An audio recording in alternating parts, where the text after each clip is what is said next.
eu creio que Deus tem uma palavra para o seu coração. Desde já quero agradecer pela oportunidade, a confiança que a juventude me deu nessa noite, e eu agradeço de coração. Eu peço que os irmãos abram as suas Bíblias comigo, lá no Evangelho, segundo Mateus, o capítulo 14, dos versículos 22 ao 33. Mateus 14, dos versículos 22 ao 33.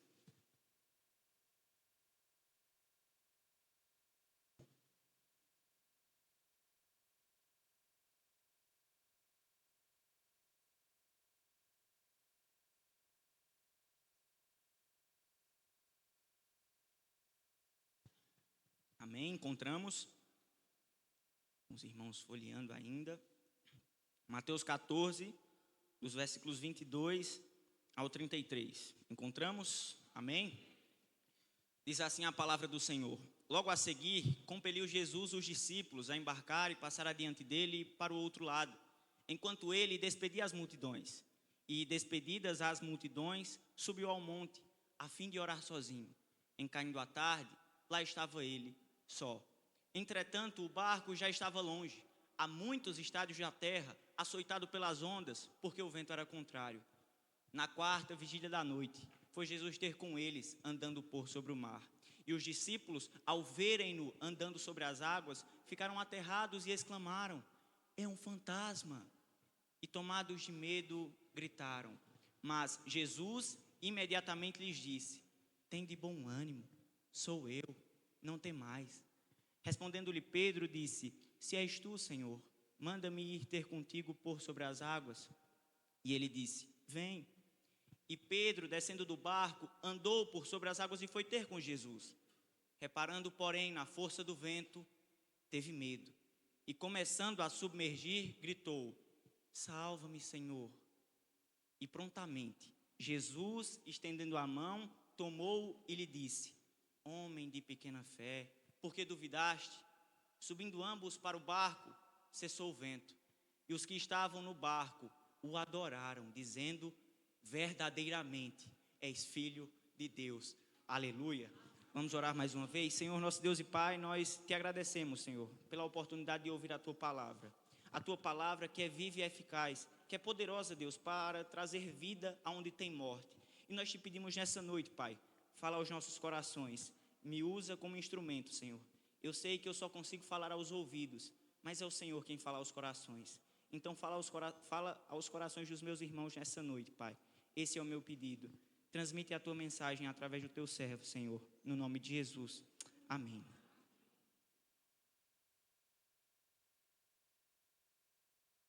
Meus irmãos, os mesmos olhos que acabaram de testemunhar Jesus multiplicando 5 pães e 2 peixes para uma grande multidão, agora estão vendo, e não só vendo, mas vivendo uma tempestade. E é impressionante porque o mesmo acontece conosco. Depois de dias bons, dias de fartura, dias de provisão, dias alegres, a tempestade bate na nossa porta. Mas a pergunta não é se as tempestades vão chegar na nossa vida. A tempestade não é preconceituosa. Ela não escolhe o branco ou o preto, o rico ou o pobre, o classe média alto, classe média baixa, o pós-doutorado ou o analfabeto. Ela chega na vida de todo mundo. Portanto, a nossa pergunta é: quem é Jesus para nós quando a tempestade chega? Quem é Jesus para você quando a tempestade chega? A pergunta é: quem somos nós quando a tempestade chega? E eu vejo que à luz desse texto, Deus não nos convida a passar e enfrentar as tempestades da vida sozinhos, mas em unidade. Por isso o tema desta mensagem é: somos um. E à luz desse texto eu quero ver pelo menos 4 atitudes que nós devemos ter quando a tempestade chegar na nossa vida. Repare comigo dos versículos 22 ao 24. A primeira atitude que nós devemos ter: nós devemos ser obedientes. Diz o versículo 22: logo a seguir, compeliu Jesus os discípulos a embarcar e passar adiante dele para o outro lado, enquanto ele despedia as multidões. Se você tem uma nova versão, a nova versão internacional ou a NVT, essa palavra compeliu vai ser substituída por insistiu. Logo a seguir, insistiu Jesus que os discípulos atravessassem para o outro lado. E nós não entendemos o motivo que Jesus insiste, ordena que os discípulos passem para o outro lado e sem a sua presença. Até João 6,15 nos explicar o motivo. João 6,15 nos diz: sabendo, pois, Jesus que estavam para vir com o intuito de arrebatá-lo para o proclamarem rei, retirou-se novamente sozinho para o monte. Traduzindo, aquela multidão que tinha experimentado um milagre de 5 pães e 2 peixes, estavam olhando para Jesus como um rei político, aquele que haveria de solucionar os problemas apenas terrenos do povo, aquele que ia multiplicar muitos pães e muitos peixes. Agora ninguém se preocupa mais com o trabalho. Nós achamos o rei político, alguém que vai diminuir os impostos. Parece até com o cenário do Brasil. De 4 em 4 anos nós ficamos esperando um político que vai resolver os nossos problemas terrenos.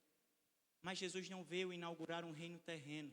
Não era o objetivo de Jesus um reino terreno, o reino político, solucionar apenas os problemas terrenos daquele povo. Mas Jesus veio para solucionar os nossos problemas eternos. O reino de Deus havia chegado. Jesus veio inaugurar algo muito maior do que qualquer política, algo muito maior do que um reino terreno. Jesus veio inaugurar o reino eterno de Deus. E nos perguntamos, por que então Jesus afasta os discípulos? Essa multidão estava com esse sentimento, um olhar enganoso sobre quem Jesus era, e Jesus, sabendo que aquilo poderia afetar a visão dos discípulos e o coração deles, Jesus afasta aquela multidão. É impressionante porque quando se fecham as portas na nossa vida, nós ficamos tristes, cabisbaixos, pensando negativamente que Deus não se importa mais conosco, que Deus não olha mais para nós. Mas na verdade tem portas que é melhor que elas permaneçam fechadas. Tem multidões que é melhor que Deus nos afaste mesmo. Tem lugares que não cabem mais os discípulos do Senhor. E aquele lugar não caberia mais os discípulos de Cristo. Louvado seja Deus pelas portas que se fecham nas nossas vidas. Tem portas que, se forem abertas na nossa vida, vão nos afastar da plena vontade de Deus. Assim como Jesus conduziu os discípulos para longe de um ambiente que poderia desviá-los do propósito de Deus, muitas vezes Ele também nos conduz por caminhos que não entendemos naquele momento, para que o nosso coração não se afaste da vontade de Deus. Romanos 12, o versículo 2, nos diz algo muito precioso, porque Deus sabe de coisas que nós não sabemos. Deus ouve conversas que nós não ouvimos, e Deus vê coisas que nós não vemos. Romanos 12, versículo 2 diz: e não vos conformeis com este século, mas transformai-vos pela renovação da vossa mente, a fim para que experimenteis qual seja a boa, agradável e perfeita vontade de Deus. Então, chegamos numa solução. É que a vontade de Deus é melhor do que a nossa. A vontade de Deus é boa, ela é perfeita. A nossa vontade é corruptível. Na maioria das vezes que nós temos a vontade de fazer alguma coisa, nós falhamos. Nós mudamos de opinião muito rápido. A nossa vontade é falha, mas a de Deus é perfeita.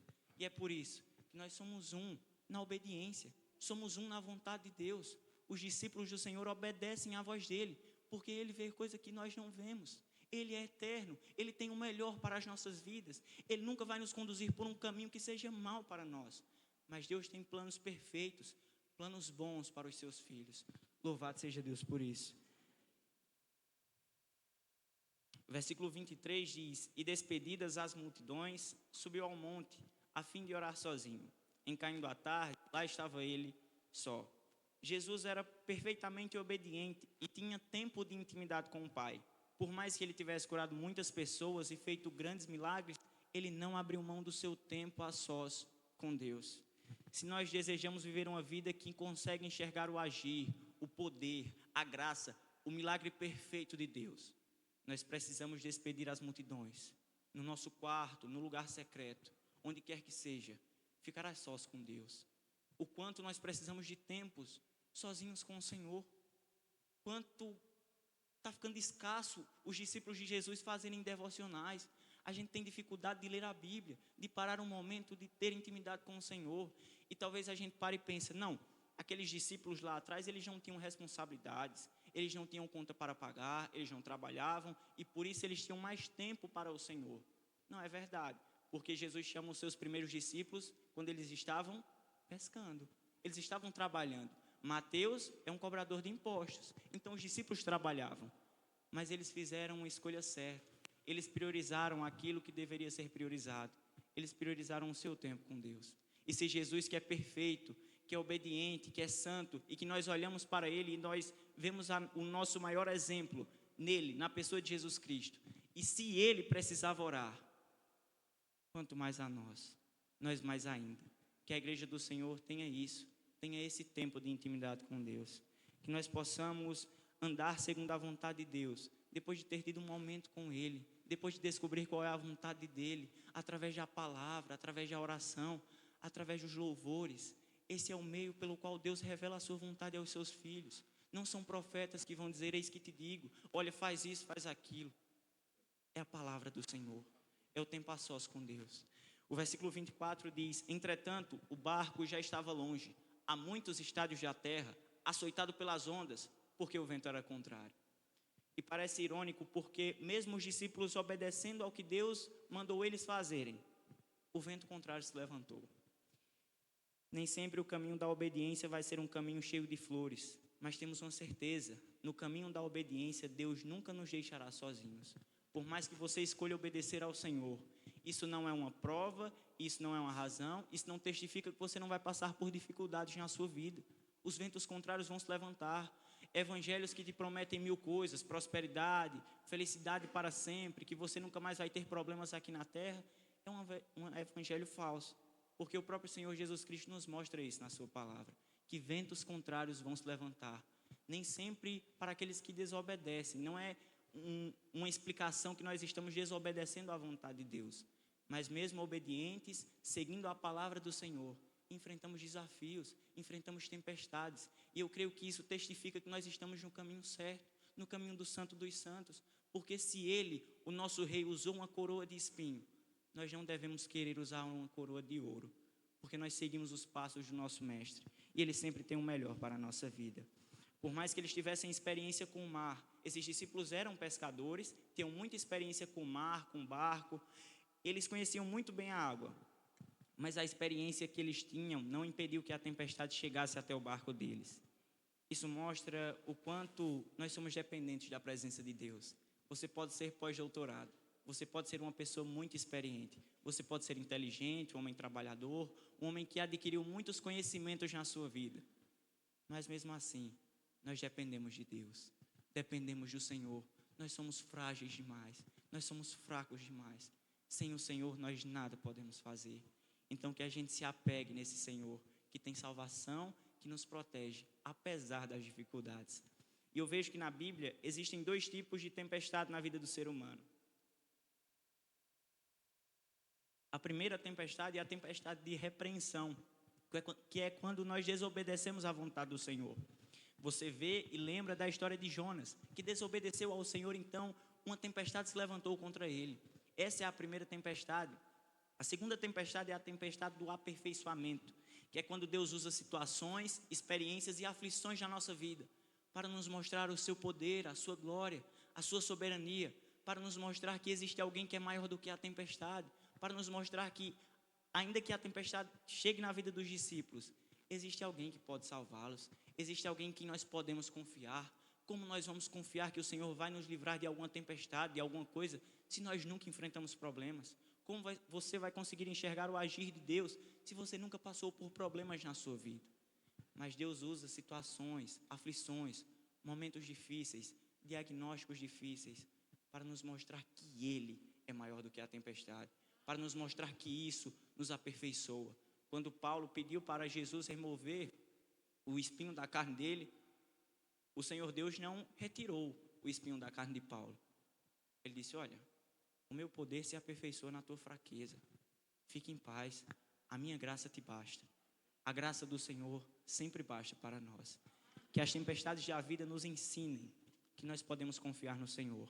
E nós aprendemos que o lugar mais alto e mais seguro para estar é no centro da vontade de Deus. Os filhos obedientes têm mais facilidade em andar unidos uns com os outros. Mas o texto continua: os discípulos estavam exatamente onde Jesus havia mandado que eles estivessem. Eles estavam obedecendo, ainda assim a tempestade continuava. E é justamente nesse momento que Mateus nos ensina uma grande atitude e uma grande lição nesse texto, que nós devemos ter quando as tempestades chegarem. Dos versículos 25 ao 27, repare comigo, por favor. A segunda atitude é que nós devemos esperar pelo tempo perfeito de Deus. Nós devemos ser pacientes. Diz o versículo 25: na quarta vigília da noite, foi Jesus ter com eles, andando por sobre as águas, por sobre o mar. Mateus nos traz o detalhe exato da hora em que Jesus foi ao encontro dos discípulos. A quarta vigília da noite é o horário romano e eles definem como sendo as 3 horas da madrugada até as 6 da manhã. Então, se alguns versículos atrás nos mostram em caindo a tarde, isso é no finalzinho da tarde, quando já está se iniciando a noite, e agora nos mostra que na quarta vigília da noite, Jesus foi ao encontro deles, eles não remaram por alguns minutos. Eles não remaram por 1 hora, por 30 minutos, por 2 horas. Eles remaram por muito e muito tempo. E às vezes, no primeiro problema que chega na nossa vida, nós já achamos que Deus não vai mais intervir na nossa causa, que Deus já está atrasado demais, que Deus não vai chegar para nos socorrer, que Deus não vai nos livrar dessa tempestade. Foi exatamente isso que os discípulos poderiam pensar, mas o silêncio de Jesus não significava a sua ausência. Eu quero te dizer no poder e no nome de Jesus, que o relógio de Deus não atrasa e nem adianta. Deus sempre chega na hora certa. Ainda que Ele demore horas e horas para chegar no seu problema, na sua causa, na sua tempestade. O relógio de Deus nunca atrasa. O relógio de Deus é perfeito. Ele chega na hora certa. Louvado seja Deus. Aquilo que parecia separar os discípulos de Jesus, tornou-se o caminho pelo qual Jesus veio ao encontro deles. Jesus foi andando sobre as águas, mostrando que muitas vezes aquilo que nós enxergamos como um problema, como uma tempestade, uma luta, uma aflição, está debaixo do poder e da autoridade de Deus. Nada pode separar os discípulos de Cristo da presença dEle. Nenhum problema, nenhuma tempestade pode impedir que o socorro de Deus chegue nas nossas vidas. E talvez Deus use as circunstâncias para nos aproximarmos mais dEle. Nos mostra esse texto que a tempestade, o vento contrário que estava afligindo os discípulos, foi o lugar por onde Jesus andou em cima. Os problemas das nossas vidas estão debaixo do poder e dos pés de Jesus. O versículo 26 diz que os discípulos, ao verem-no andando sobre as águas, ficaram aterrados e exclamaram, dizendo, é um fantasma. E tomados de medo, gritaram. Os discípulos passam horas e horas remando, talvez sem imaginar que Jesus poderia vir salvá-los. Depois de algumas horas remando, literalmente contra a maré, não imaginavam que Jesus poderia chegar até eles. Talvez os discípulos já tivessem perdido as esperanças. Em caindo à tarde, então isso é por volta de 7, 8 horas da noite, 9 horas. Então se Jesus não chegou 10 horas da noite, 11 horas da noite, meia-noite, 1 hora da manhã, 2 horas da manhã, Ele não vai chegar mais nunca. Às vezes a gente pensa dessa mesma forma. Talvez fosse esse o pensamento que estivesse na cabeça dos discípulos. Mas Jesus chega ao nosso encontro. Jesus vê as nossas aflições. Marcos 6, versículo 48, lança luz a esse texto. Diz, e vendo-os em dificuldade a remar, porque o vento lhes era contrário, por volta da quarta vigília da noite, veio ter com eles andando por sobre o mar. Jesus nos vê nas tempestades da vida. Os olhos do Senhor estão sobre o seu povo. Nós não estamos abandonados. Nós não estamos sem Pai.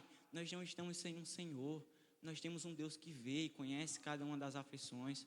O Deus que viu Agar, o Deus que viu Daniel na cova dos leões, o Deus que viu Sadraque, Mesaque e Abidnego na fornalha do fogo ardente. É o mesmo Deus que está nos vendo hoje. É o Deus que enxerga os desafios que os seus discípulos passam. É um Deus que vê a dificuldade do seu povo. Mas Ele não só vê, Ele vem ao encontro no momento certo, na hora certa. Os discípulos estão em um momento que nenhum recurso humano poderia livrá-los. Naquele tempo não existia lanterna, não existiam faróis, não existiam postes, talvez não existisse nem bússola. Os discípulos estavam completamente perdidos, já estavam no meio, na metade do mar. Nenhum recurso humano poderia salvar a vida deles. Eles não poderiam ligar para o SAMU, o corpo de bombeiros, seja lá quem for. Eles não tinham mais nenhum recurso a seu favor. E é justamente nesse ponto que Deus quer que nós cheguemos. Quando as tempestades da vida são tão grandes, as aflições da vida são tão grandes, que nenhum médico, nenhuma pessoa pode nos ajudar além do Senhor Jesus Cristo, porque com isso, com essas situações, confiamos em Cristo, porque Ele é a nossa maior segurança. Ele é o Senhor que chega na hora certa. Ele é o Senhor que vê as nossas dificuldades.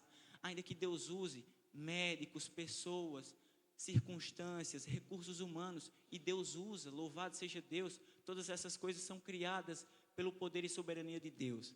Às vezes nós confiamos demais nessas coisas e nos esquecemos de quem de fato pode resolver os nossos problemas.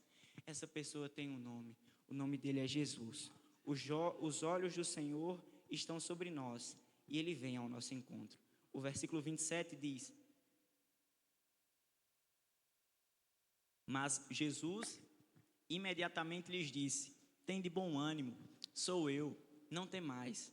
Os discípulos ficaram com a visão embaçada sobre quem Jesus era. É um fantasma. Oxente, vamos correr. Se fosse no nordestinês, né? Oxente, vamos embora daqui. Um fantasma chegou, rapaz. Os discípulos estavam com a visão embaçada sobre quem Jesus era. Os discípulos não estavam mais esperando pelo socorro do Senhor, porque se eles tivessem convicção de que Jesus iria chegar no problema deles, eles não olhariam para Jesus andando sobre as águas e pensariam que era um fantasma. Eles testemunharam muitos milagres atrás. Aliás, essa é a segunda tempestade que os discípulos enfrentam. Você lembra da primeira tempestade? Eles terminam: quem é este que até os ventos e o mar lhe obedecem? Eles sabiam que Deus poderia socorrê-los e mesmo assim desconfiou do seu poder. Às vezes nós somos dessa exata forma. Às vezes a nossa visão está embaçada. Às vezes nós já ouvimos demais sobre quem Jesus é. Às vezes nós já vimos demais Deus agir na vida de outras pessoas. Às vezes nós já passamos tempo demais com o Senhor. Mas a nossa visão ainda está embaçada, assim como a visão dos discípulos estava. Mas Jesus chega se apresentando como quem verdadeiramente Ele era. Tem de bom ânimo, sou eu, não temais. As aflições, as circunstâncias e a tempestade da vida não podem nos afastar do poder de Deus. Aliás, o nosso mestre, em João 16, versículo 33, ele diz: estas coisas vos tenho dito para que tenhais paz em mim. No mundo tereis aflições, mas tende bom ânimo, eu venci o mundo. Nós passaremos por aflições, nós passaremos por momentos difíceis, mas nós temos uma certeza que apesar dos tempos difíceis, apesar da tempestade, apesar das aflições, a presença gloriosa de Jesus é sempre maior do que a tempestade. Nós temos alguém que é maior do que a tempestade. Nós temos alguém que é maior do que a cova dos leões. Nós temos alguém que é maior do que a fornalha ardente. Nós temos alguém que é maior do que o túmulo. Quem é este? Este é o nosso Senhor Jesus Cristo. Aprendemos então a segunda atitude diante da tempestade, esperar pelo tempo perfeito de Deus. Porque quem espera em Cristo descobre que a demora nunca significou abandono. O relógio de Deus sempre marca a hora certa. A terceira atitude que nós devemos ter está dos versículos 28 ao 32. Diz o versículo 28, respondendo-lhe Pedro, disse: se és tu, Senhor, manda-me ir ter contigo por sobre as águas. Pedro tinha ouvido a voz de Jesus, mas ainda buscava uma confirmação. Jesus já tinha dito: precisa ter medo não, eu estou aqui, se alegrem, se animem. E Pedro, ao invés de estar convicto, com certeza de quem é Jesus: se és tu, Senhor, se for o Senhor mesmo, eu quero andar sobre as águas, eu vou ao seu encontro. Se for o Senhor mesmo, eu vou. Parece uma pergunta atrevida, uma pergunta de uma pessoa incrédula, e às vezes Pedro é dessa forma, precipitado, fala rápido demais, perde a esperança e a fé fácil demais. E às vezes nós somos como Pedro, perdemos a fé rápido demais, perdemos a nossa esperança rápido demais. Mas o Senhor vem ao nosso encontro. Nós não precisamos ter dúvidas, nós não precisamos ter medo, nós precisamos ter convicção. A terceira atitude que nós devemos ter é ter convicção de quem Jesus Cristo é. A primeira atitude, nós devemos ser um na obediência. A segunda atitude, nós devemos ser um na paciência. O relógio de Deus é sempre melhor do que o nosso. E a terceira atitude, nós devemos ter convicção de quem Jesus Cristo é. A mesma voz que tinha chamado Lázaro para fora do túmulo, a mesma voz que disse ao paralítico: levanta-te e anda, a mesma voz que levantou aquela menina, a filha de Jairo, Talita cumi, menina levanta. Essa mesma voz tinha falado com Pedro, e Pedro ainda assim buscava uma confirmação, buscava uma certeza. E às vezes nós já ouvimos muito sobre quem Jesus é, mas não temos uma certeza, uma convicção plena de quem Ele verdadeiramente é. Se você já ouviu alguma vez claramente a voz de Deus. Não deixe a dúvida tomar conta do seu coração. Deixe a convicção, a certeza de Jesus Cristo tomar conta da sua vida, tomar conta do seu coração. Porque o mundo vai nos oferecer muitos escapes, o mundo vai nos oferecer muitas filosofias, muitas ideologias. Eu trabalho de segunda a sábado e eu passo a semana escutando heresia, escutando um bocado de coisa. Mas eu tenho convicção de quem Jesus Cristo é. Eu tenho certeza de quem Jesus Cristo é. E por isso nós precisamos ter convicção. Porque as tentações vão chegar, as dúvidas vão chegar. Parece que é por isso que muitos irmãos se desviam na fé, porque ainda têm dúvidas. Então a terceira atitude que nós devemos ter é convicção de quem Jesus Cristo é. O versículo 29 ao 30 diz: e ele disse: vem. E Pedro, descendo do barco, andou por sobre as águas e foi ter com Jesus. Aí o versículo 30 diz: reparando, porém, na força do vento, teve medo. E começando a submergir, gritou: salva-me, Senhor. A nossa fé passa por muitos altos e baixos, diante do milagre da presença de Jesus. Ao invés de admirar quem Ele é, nós olhamos para as circunstâncias, para os problemas ao nosso redor. Nós deixamos de contemplar a beleza de quem está na nossa frente e passamos a contemplar os problemas que estão ao nosso redor. Olhamos demais nos ventos contrários, reparamos demais nas circunstâncias ao nosso redor. Quando nós estamos diante daquele que é maior do que a tempestade, quando nós estamos diante daquele que é maior do que qualquer vento contrário que a vida venha levantar contra nós, nós temos que olhar e ter convicção de quem Jesus Cristo é, que os nossos olhos não saiam do Senhor. Se desejamos ter uma igreja unida, uma igreja forte, os olhos da igreja do Senhor não podem estar em homens, não podem estar em ideologias erradas, não podem estar em qualquer pessoa. Eles devem estar em uma pessoa. Essa pessoa é Jesus Cristo. Porque os filhos de Deus andam convictos, andam com os olhos fixados em quem Jesus Cristo é. E assim nós conseguiremos caminhar unidos, juntos, em harmonia. É tão chato quando um irmão não passa por alguns momentos de devocional, de entrega ao Senhor, não é tão participativo na igreja. E às vezes esse irmão, essa pessoa é muito confusa, ela tem muita dúvida, ela tem muitas coisas, mas a verdade é que essa pessoa não tem os olhos fixados no Senhor Jesus Cristo. A verdade é que os olhos dessa pessoa talvez estejam lá fora e não naquele que está aqui dentro, que é o Senhor Jesus Cristo. Às vezes o nosso olhar está nas circunstâncias demais, nos problemas demais. Talvez esse seja o nosso perigo. Talvez esse seja uma das coisas que nós devemos ter cuidado.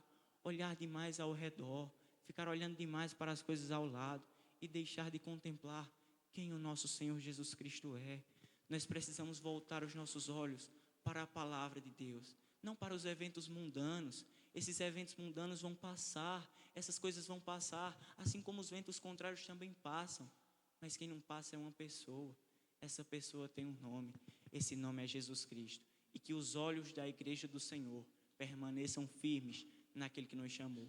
Porque aqueles que têm os olhos firmes no Senhor conseguem estender as mãos para salvar outras pessoas. Nós não devemos repudiar aqueles que ainda não encontraram o Senhor Jesus Cristo. Nós devemos, se estamos com os olhos fixados no Senhor, levantar aqueles que precisam de ajuda. Dizer: olha, meu irmão, você está andando por um caminho errado. Olha, meu irmão, você está com uma ideia errada sobre quem Jesus é. Vamos caminhar por aqui. Volte os seus olhos para aqui. Volte os seus olhos para a palavra de Deus. Não se perca da igreja do Senhor. Não seja uma ovelha rebelde. Não queira experimentar as delícias falsas que esse mundo tem para oferecer. Fique com os olhos fixados no Senhor. E Pedro tirou os seus olhos por um simples momento da presença do Senhor Jesus Cristo. E um dos radialistas mais conhecidos da nossa cidade, Edvaldo Reis, ele sempre termina o seu programa dizendo o seguinte: nunca diga a Deus que você tem um grande problema. Diga ao problema que você tem um grande Deus. E eu aplicaria essa frase aqui numa seguinte circunstância: é que nós não devemos colocar os olhos nos grandes problemas, nas grandes tempestades, nos grandes ventos contrários, mas nós devemos estar com os olhos fixados no grande Deus, naquele que é poderoso para fazer infinitamente mais do que nós pedimos ou pensamos, naquele que veio nos salvar, naquele que andou sobre as águas, que andou sobre os montes, que andou por qualquer que seja as circunstâncias, para vir nos encontrar. Por mais que estejamos no meio do mar revolto, nós temos uma certeza: se nós estamos na plena vontade de Deus, Ele vem nos socorrer, Ele vem nos salvar. E que nós tenhamos convicção de que esse socorro sempre chega na nossa vida. E esse barco que Jesus envia com os discípulos não é um barco composto por pessoas perfeitas. Se você lembra, Pedro é precipitado, Mateus é um cobrador de impostos, João é outra coisa, Tiago é outra. Esse barco está composto de pessoas que são falhas, que são pecadores, que erram. Esse barco não tem pessoas perfeitas. Da mesma forma é a igreja do Senhor. Nós não somos um por causa das nossas qualidades, por causa dos nossos acertos, por causa das grandes coisas que nós fazemos aqui nessa vida. Não é isso que nos une, não é isso que nos torna um no Senhor, porque nós somos falhos, nós erramos, nós somos pecadores, nós falhamos demais contra Deus, mas o que nos torna um na igreja do Senhor é o que 1 Pedro, capítulo 2, versículo 9 e 10 nos diz. 1 Pedro, capítulo 2, versículo 9 e 10, diz algo que vai explicar o porquê que nós somos um. Diz: vocês, porém, são geração eleita, sacerdócio real, nação santa, povo de propriedade exclusiva de Deus, a fim de proclamar as virtudes daquele que os chamou das trevas para a sua maravilhosa luz. Antes, vocês nem eram povo, mas agora são povo de Deus. Não tinham alcançado misericórdia, mas agora alcançaram misericórdia. O que nos une é o grande sacrifício de Jesus Cristo, que nos resgatou das trevas, do lamaçal de pecados, da tempestade do pecado, e nos trouxe para a sua maravilhosa luz. Nós somos um porque o Pai Celestial escolheu nos adotar e nos tornar os seus filhos amados. Que as nossas pequenas diferenças uns com os outros, porque nós temos muitas diferenças uns com os outros, não atrapalhem a comunhão da igreja de Jesus Cristo, não atrapalhem a navegada desse barco que é a igreja do Senhor. Nós também estamos caminhando para um alvo, para um lugar. Esse lugar é o reino eterno de Deus. Nós estamos caminhando para as mansões celestiais, e dentro desse barco vai ter muitos desafios, tempestades externas e internas. Mas o que nós não podemos perder de vista e perder de fé é que nós somos um na vontade de Deus, é que nós somos povo de Deus porque Ele nos resgatou do império das trevas e nos trouxe para a sua maravilhosa luz. Que nós possamos ter essa convicção na nossa mente. Quando qualquer desafio surgir dentro da igreja do Senhor, não coloque os seus olhos nos defeitos do irmão, nas falhas do irmão, nos pecados do irmão, mas olhe para Jesus Cristo. Chame o irmão para caminhar com Jesus Cristo, porque Ele é o nosso maior exemplo. Eu não sou o maior exemplo dos meus irmãos. O nosso maior exemplo é o Senhor Jesus Cristo. É na perfeição dele que a igreja caminha. É por causa da obediência dele que nós caminhamos. É por causa da beleza e da soberania dele que a igreja de Deus caminha de mãos dadas. E ninguém vai pular desse barco. Nós vamos chegar lá no outro lado. Nós vamos chegar no destino final. O nosso destino final não é aqui nessa terra. Não crie impérios nessa terra. O mundo é corruptível demais. O mundo tem coisas enganosas demais.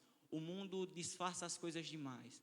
Mas com o nosso Senhor é diferente. Nós estamos caminhando para um destino que é pleno, que é puro.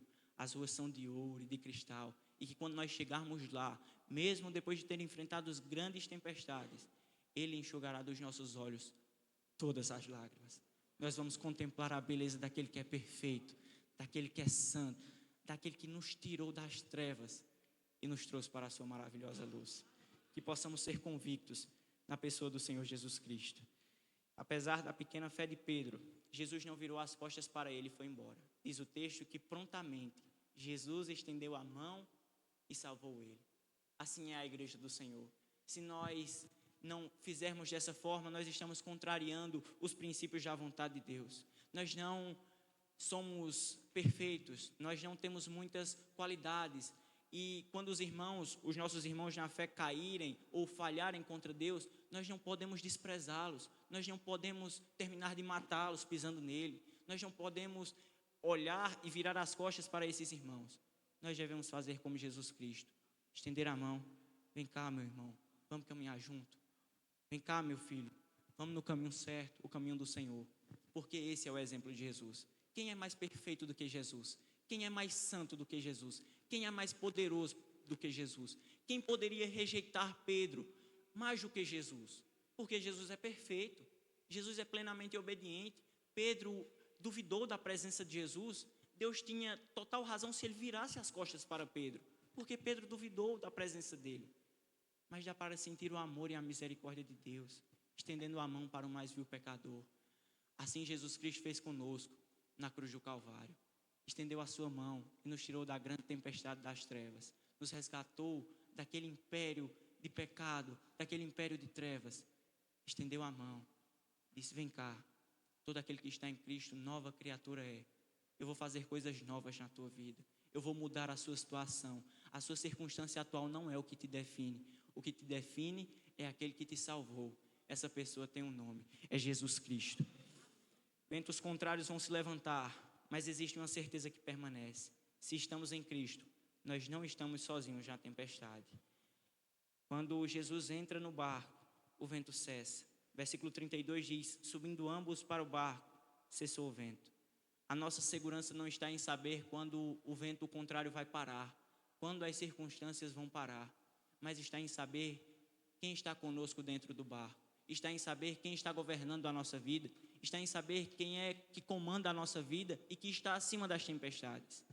Quando a presença de Deus entra na nossa vida, aqueles ventos contrários internos, aquela seção de dúvida, aquele medo, aquela tempestade interna, às vezes pensamentos suicidas, às vezes pensamentos de depressão, e Jesus entra na nossa tempestade, Jesus entra no barco da nossa vida e cessa os ventos contrários. Que Ele possa entrar nas nossas causas, nos nossos problemas, nas nossas dificuldades e cessar aqueles ventos que ainda se levantam contrário nas nossas vidas. A quarta atitude que a igreja do Senhor deve ter está no versículo 33. A quarta atitude que nós devemos ter, e aqui é o último ponto, é que nós devemos adorar. Nós somos um na adoração. O versículo 33 não termina como terminou na primeira tempestade.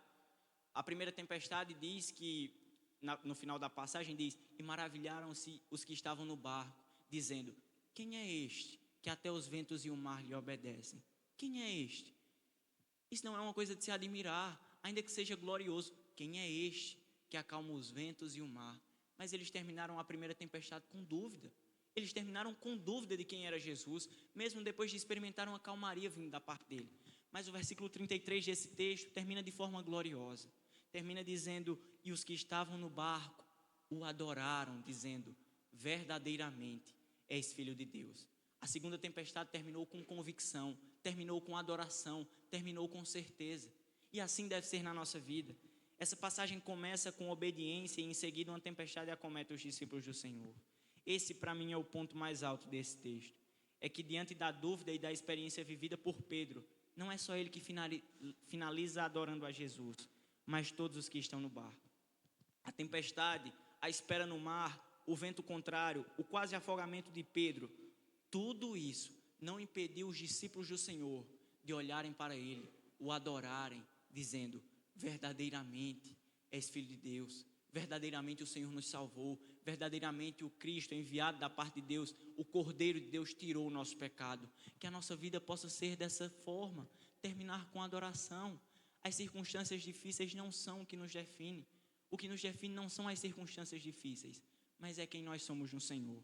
E que a nossa vida possa ser dessa forma, que a nossa tempestade, os nossos problemas não terminem com dúvida, mas terminem com adoração, dizendo: verdadeiramente, esse é o Senhor que governa a minha vida. Verdadeiramente, esse é o Jesus enviado da parte de Deus que veio nos salvar. Verdadeiramente, esse também é naquele que eu posso confiar.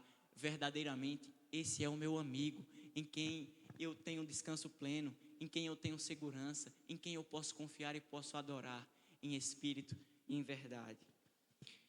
Nós estávamos mortos nos nossos delitos e pecados, vivendo em rebelião contra Deus e debaixo da condenação do pecado.